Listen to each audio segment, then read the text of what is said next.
Am I making a mistake by not letting my kids see my dad? Me and my husband just welcomed our fourth and last son 2 months ago. My husband and I decided we'd throw a baby shower as this was going to be our last child, and we only had one baby shower for our oldest soon. My mother and I had always been close. I'm the oldest of 4 siblings growing up. My father was an over-the-road truck driver, so I helped raise my younger siblings. My parents only live 5 minutes up the road for my husband and I. My mother helps out quite a bit with my boys since she is so close, and my in-laws live in a different state. As the baby shower day was approaching, my mother helped set up everything at my home, decorations, etc., while I prepped food, desserts and drinks. My husband was doing all the cooking. The night before the shower, my mother spent the night as we were up late putting up decorations. Now, at my shower, I was trying to host as well as help get the prepped food out to my husband, who was outside grilling. My father showed up to the shower drunk.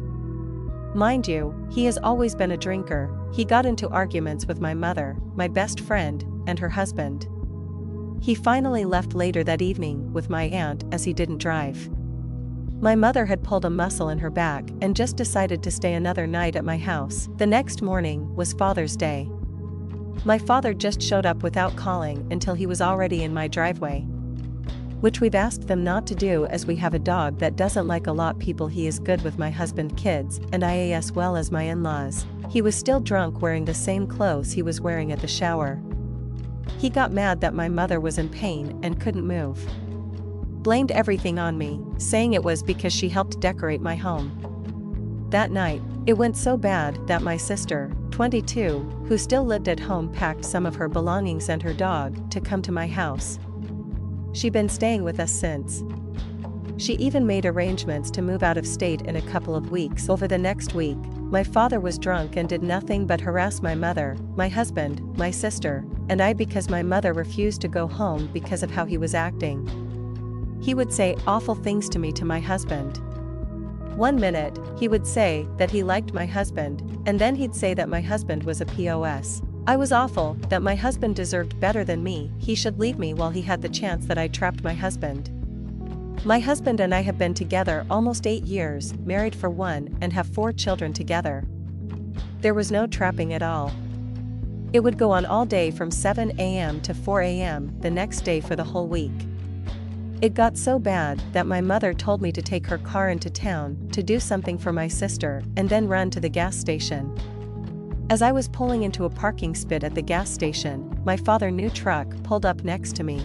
I immediately locked the door because I didn't know how this interaction would go. He couldn't see that it was me right away because of the tinted windows. Once he realized it was me, he started yelling at me, saying that I was the cause of his divorce. No one was talking about divorce but him, that he was going to call the cops on me for stealing his car, so on and so forth.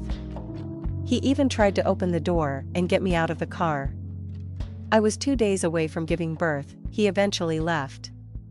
I called my husband and told him what happened. He told me to call the police and make a report, so I did. 2 days later, my husband and I are getting ready to go to the hospital to have our son.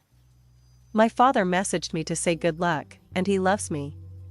Prior to us going into the hospital, my husband and I decided that the first day we weren't going to have any visitors, so we could enjoy that first day with our last baby. Hours after my C-section, my husband starts to get messages from my father saying that he was coming to the hospital. I immediately had my husband tell the nurses that we weren't having visitors. This made my father mad, as he sent us voice emails and text about how we can't keep our son from him, and he was going to sue us for grandparents' rights, which is not a thing in the state of Florida.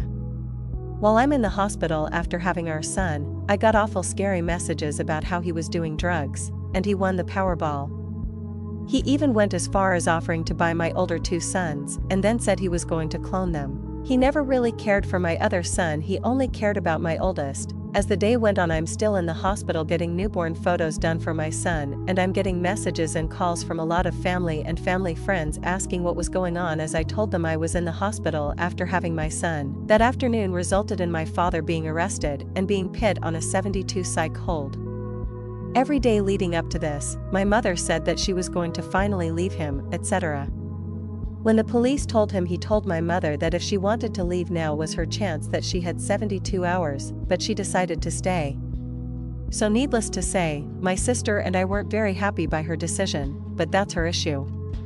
She said that nothing would change our relationship, but since then, she has only seen our son a handful of times and is now 2.5 months old. Every time we do talk, she talks about my father being in AA, seeing a therapist, going to church, and being sober. Honestly, I don't care. He has done too much damage. This isn't the first he has gotten out of control, but this time was the worst. My oldest is turning 6 this week. She texted me on Sunday asking if she and my father could take my son out after church so they could get him a birthday gift that he would like.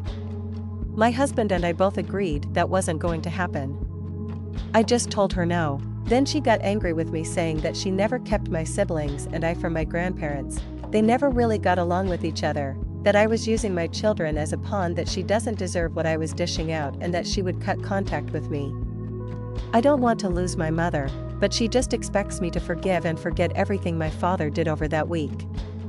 He took last experiences from me that I'll never get back.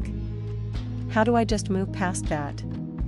This always isn't the first time I cut contact with them. Last March 2022 thing got heated so badly to the point that I got married without them. Eventually, we always work it out, but this time just feels different.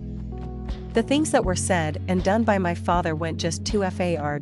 So, am I the asshole? Update: since my last post, my sister has moved out of the state and is doing well for herself. I couldn't be more proud of her. I wish I could say things have gotten better with our mother, but it has not. At the time that sister decided to move, not many people knew she was actually moving out of state. Once, my mother found out it was my fault. You probably ask how it's my fault, but that's just how things went in my life growing up. All of the family's problems were put on me. I've just become used to it. We went through my son turning 6 and Thanksgiving without a word from our mother. She would talk to me occasionally when it was convenient for her. After Thanksgiving is where things took another turn. Our brother, 18, who still lives at home, told my sister that my parents were talking about moving to Virginia, which is where my sister lives now. I know what you're probably thinking, it's a big state. Yes, that's correct. During our childhood, our parents talked about if they moved out of Florida, they would want to go to Virginia, in the area surrounding Virginia Tech, which is where my sister is. Being the oldest, my sister called me asking if it was true. She asked me if I would find out. I went to talk to my mother, and she proceeded to tell me my brother was only hearing parts of the conversation, which I figured. The conversation took a 180 degrees from there as to how entitled my sister was. After that, it went into how she deserves to have her family back together and how we've broken our father because we don't want to speak to him. How I'm keeping my boys away from them is killing the two of them because it's the only leverage I have. I have never once told her that she could come to my house to see them. She just chooses not to come because of my father. She went on to say that she feels like she's having supervised visitation, which in return I asked her where she would like me to go since it was my home. She has always been great at playing the victim, pity party, and blaming others for her actions. My son, 6, even went as far as inviting her to his t-ball practice.